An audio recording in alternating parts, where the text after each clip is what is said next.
I caught Bob trying to dust in mud in his patch, so I decided to put some wood ash in here and see if he'll think about dusting. I could hear all this sort of noise going on, I was not going to make out what it was. I went out and saw him laying down, and for all intents and purposes I thought he was fitting again. He looked like he was fitting. You know, he was waggling his legs around and flapping his wings, and I thought, oh my God, no, please. And then I realised he was flapping his wings to try and dust. I say it's just a flat clay mud. Well, it's not actually mud, but very nearly. So let's see if we can encourage him. So, well, I think he wants to dust, but he doesn't. Look at that. Look, oh, Bob. And here, look. Lovely. Look, you can get really down and jiggity in that. No? And why are you standing up the sort of the hill there? That's not going to serve any purpose. Mind you, it's all a bit damp and a bit uninviting. I did kick it around this morning, ready for the turkeys.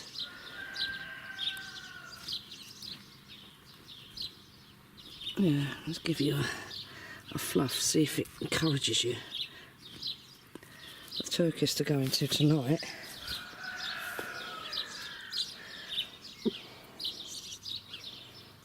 And also by tonight, the earth will be all the stuff that's, there we go. Oh, if he's going to dust, that's going to be brilliant.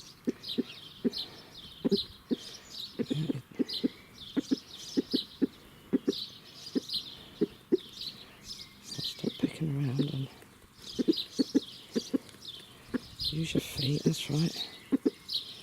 Oh wow, if he dusts, that would be absolutely brilliant. That means he's feeling very nearly perfect. Wow. Oh, Bob. Brilliant. Oh, you clever rooster.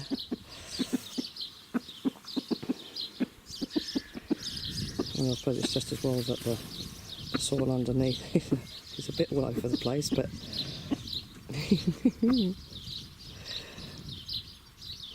oh, that makes me feel so good. Even with a tear to my eye. Well, it's choked me up seeing him so well that he can actually coordinate dusting and well, sort of coordinate dusting. Don't eat it, love. I don't know if that ash is going to do you any good. You don't want to put you back from where you came from. Or dead, one or the other. So just carry on dusting, dear. What's that? What's that? I don't know what that is, but we'll chuck it out anyway. Come on, look. Yeah, come on. Get it all up around you and have a good old dust. Yeah, oh, look at that. Yeah, so it's probably just as well that the soil, compost, blah-de-blah underneath is sort of a bit of soil and a bit of compost. And then Boots doesn't look very clever. You all right, Boots? Perhaps he wants to dust as well. Well, when Bob's done, I'll plonk Boots in and...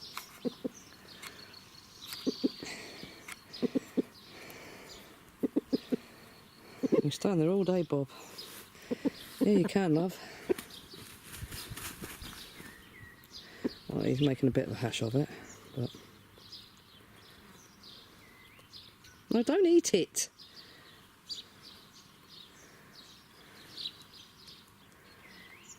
It took me about an hour to give him his yoghurt concoction this morning. So busy fuffing around with the turkeys. And he kept picking it up and throwing it on the floor to offer it to them. Thank you. Yeah, you've just got me, Bob. Yeah, all down my boot. Thank you. Well, I don't know if that was very effective for you, though. I say, just as well, it's damp because it's keeping the dust down on this ash, so you don't breathe that in and end up with lung problems.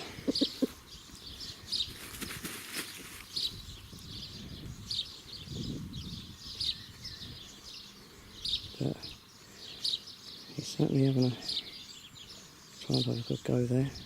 Doesn't seem to be able to scrape it with his feet and then fluff it up under his wings just yet.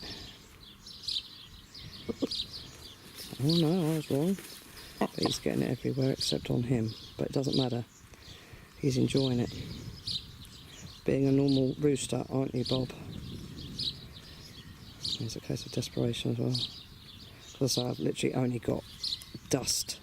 A couple of teaspoonfuls of dust as tomato sauce, so I have to pick it up with my fingers and just sprinkle it on, so it's pretty useless. Really, I know. Should be dusting him every day and the others every day, because of course with all this rain we keep having, the poor little devils can't dust. Caught old Morris on Scarface earlier. He was sitting on her right, she wasn't on her side or anything, but the one of his feet, his left foot, was under her wing, right down on her side, and I thought, well, we're not having that, because I know on next move, ripped outside. Scarface is the only one he's never damaged. So I got him off, looked at her, she was okay, and then I noticed that he was back on her again about 5 minutes later, but she wasn't shouting that time, so I just left him to it. But I've noticed she was pulling out feathers. As I came to get Bob to put him in the dusting hole, she was pulling out feathers, so I'll have to check her to see if he has done any damage or not. I swear if he has, I'm going to cut his feet off. I don't know what's the matter with Boots. Is he dying on me, or what? I don't know. Right, Bob, I'm going to leave you for the minute, dusting away there, and go and see what's the matter with old Boots. Yeah, you're okay. You all right, Boots, love? Oh, you're just enjoying the sunshine, are you? Hey? You're getting rid of your lice that way, are you? Well, we'll put you in the dusting hole in a minute. There he is, sunning himself. Trying to cook the lice. It is extremely hot after all the rain and the storms and filthy weather we've been having, and I've been coming out here with my bloody coat on in the morning. Absolutely ridiculous. It's now about 90 degrees in the shade, and you get the sun on your skin and it feels like your skin's melting. Well, no, not melting, being peeled off. You're having a while of a time there, aren't you, Bobby? You're not supposed to kick it all out, though. No, you're just supposed to loosen it and fluff it up under your wings and on your belly and all over your back and whatnot. As bad as the turkeys, digging it all out and putting it everywhere, and then you'll end up with mud again to dust in. Look at the state of that. Yeah, Bob. You are having a good time there, aren't you, Bob? Well, should I just leave you there then and let you get on with it? Well, I don't think Boots will attack, but I don't know. I sort of do have things to do, Bob. What the hell are you doing now? I think you're going to exhaust yourself, aren't you, man? Okay, well, you've made yourself a nice deep hole with nothing in it. Oh my God, look at this lot. Just look at this lot. And it's all damp. And I think you're going to be a month of Sundays before you get that shaken off you. Why did it have to rain so much? Hey, why did it have to rain so much, Bobby? Oh, Christ, another face full. Why do you always save that for when I'm your level? Oh, yeah, let's rub that in, because that's nice and dry. So let's rub that in, get rid of all the dead feathers. not the dead feathers, but the loose feathers, and give your back a scratch at the same time. Yeah.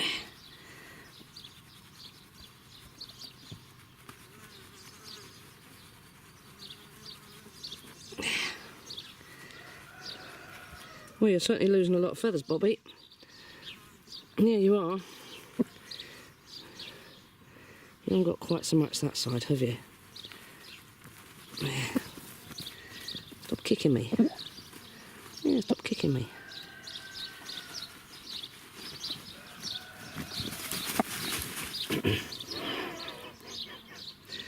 What's your oil gland doing? You're just not getting it on that, I hope. No, we're right there. So let's put a bit there.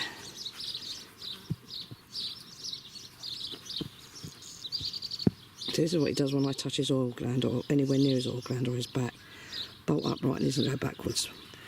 With, well, so it's like a dog when you scratch his ear. You know, the foot scratching with it. He sort of goes all unnecessary, doesn't know what to do with himself. Look at all these feathers, Bob. Come on. Well, let's fill the hole back in. Now you've removed it all. You can have a fit?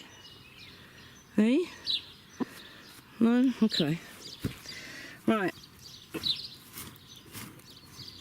There we are. Are you done then? Are you done? Yeah? Yeah? That's old Boots talking to you. Yeah, he's all unnecessary now. I don't know what to do with himself. You're all unnecessary, Bobby. Hey. You're completely unnecessary.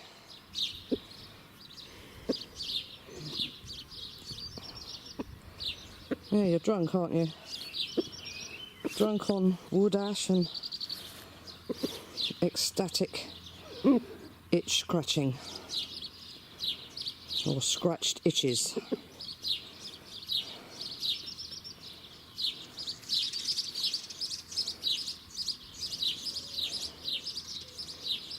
You're not done. Well, Bob, can I leave you for a minute then while I get on and do some other bits and pieces? Is that alright? Can I leave you for a second? For a minute? Are you going to behave yourself, Boots? I'm not going to be far. Am I going to be in the tin hut? Yeah. No, in fact, I want to be in the stables first, checking the chicken things. Actually, I'll go and do that now. Alright, do that now. They've nearly eaten all their breakfast.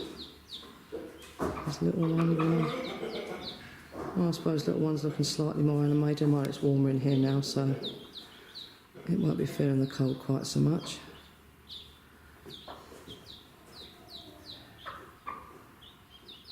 Don't eat the hemp hole, girl. Don't ask your babies to eat it, please.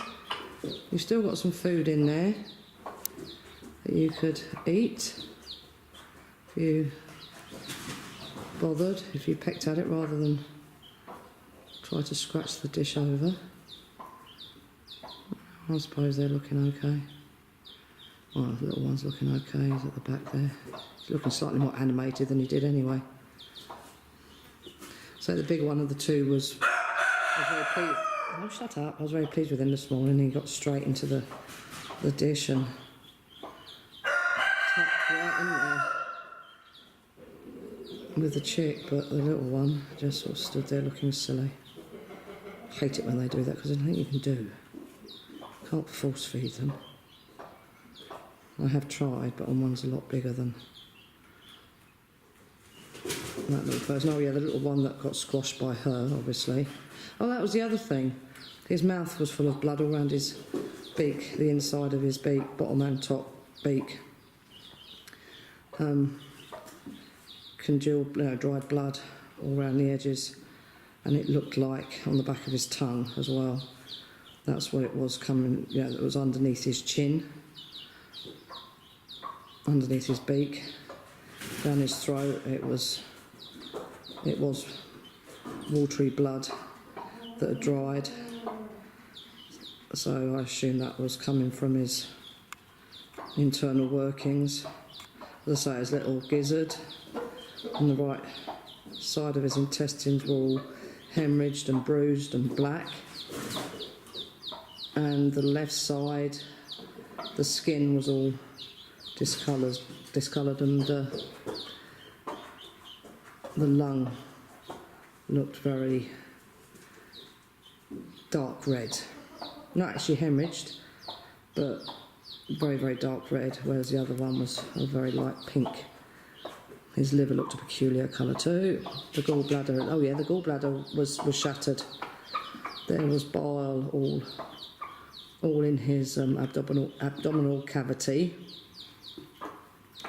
So obviously he had been crushed to such a degree. She stood on his left side and crushed him down into the rubber mat on his right. I'd say his little navel was all closed over, well, dried up and flat to his belly, so that the blood on his thigh wasn't coming from there. So I couldn't see a wound. But yeah, he was the one screaming Monday early afternoon, and again I heard one scream for a little bit, just for a few seconds, Monday evening. And so I took them out the nest. She was insistent on staying in the nest until, well, I put my hand underneath, pulled out a couple of shells, and then my fingers found a fluffy little mound, and I thought, is it alive or what, assuming it was just, laying there.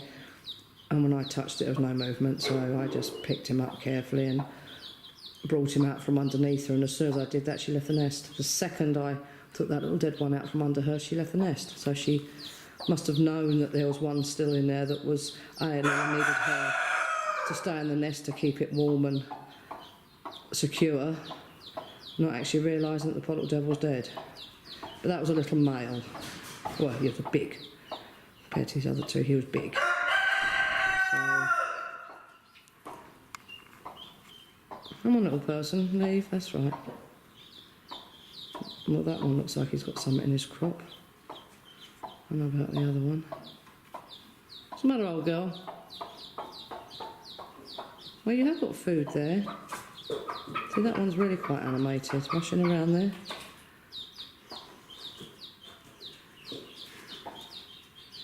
But the other little one goes in the opposite direction and says, well, lay down, mum, I'm cold. Jumps in there and pecks away. Now, is that little one going to jump in there? Please jump in there. Yes. Are you pecking? Oh, thank heavens for that. I say the one that was squashed by her. Unbelievable, I say. 4 babies. I know she's not a big hen.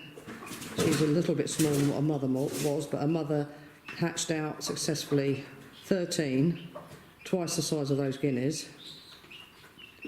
Not quite as the same size as the chick, but not much smaller. 13, and only the 13th one was stuck in the shell, dried out to a crisp, but survived perfectly fine after I'd released it. So 13. Didn't ever tread or wobble or crash into or even touch one of them. Her daughter, a little bit smaller, but only a tad smaller, has 4, and she has to crush a guinea. And she made a proper job of it. Not only was his head flattened, that was square, not round, but she completely crushed his internal organs. So the poor little thing must have really suffered. It was probably his head that she trod on last, so he would have had the whole afternoon suffering with crushed internal organs before she trod on his head, and that's why he only screamed for a few seconds, and that was his lot. Good night. Poor little son.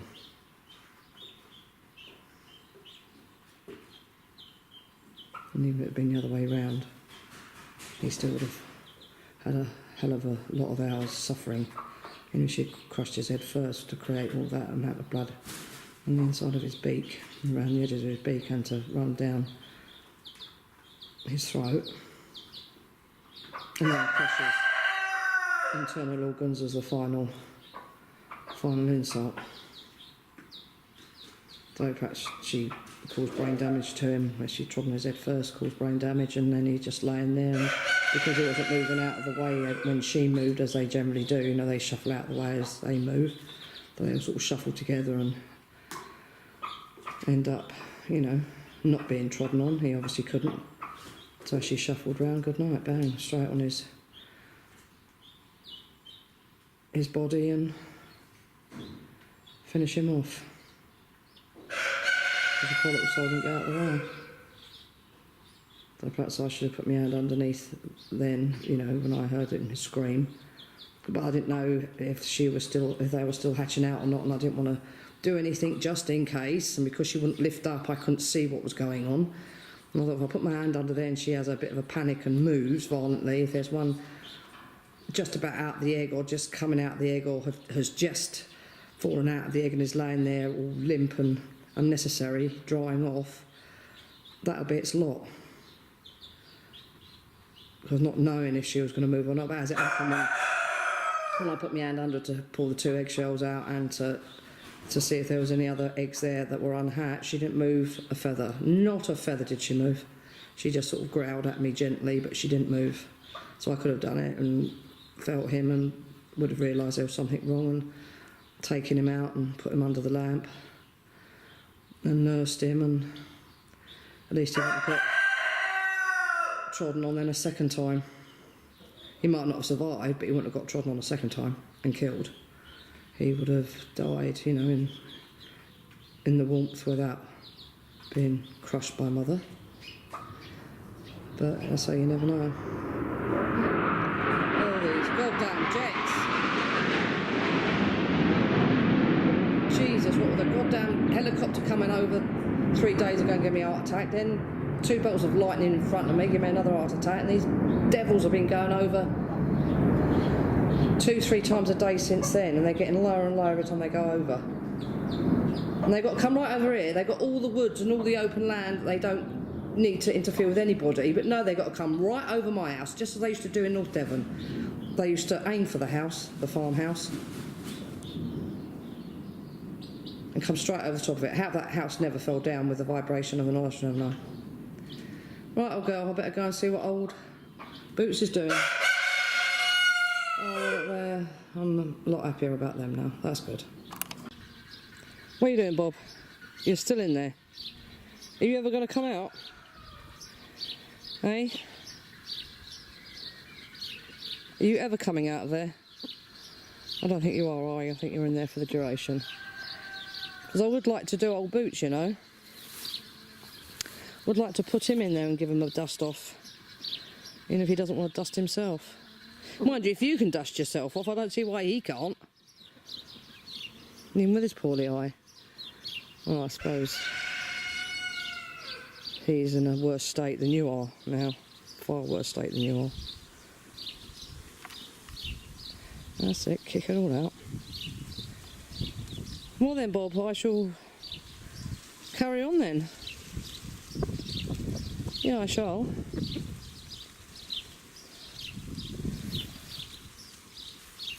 Right now, Bootsy, your turn will be in a moment, dear. If Bob ever gets out of there. My old Boots. How's your eye, dear? Hey? Oh, alright. You know what Scarface says? That stupid turkey.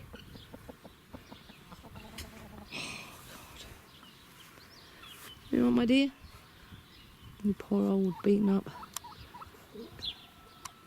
rooster there. So I'll put the camera on your eye and you have to shut it. You know, that's really helpful. Right, we'll be getting on then. Boots, I'll come back and put you in the dust hole when Bob finally decides to get out of it. Yeah, I will.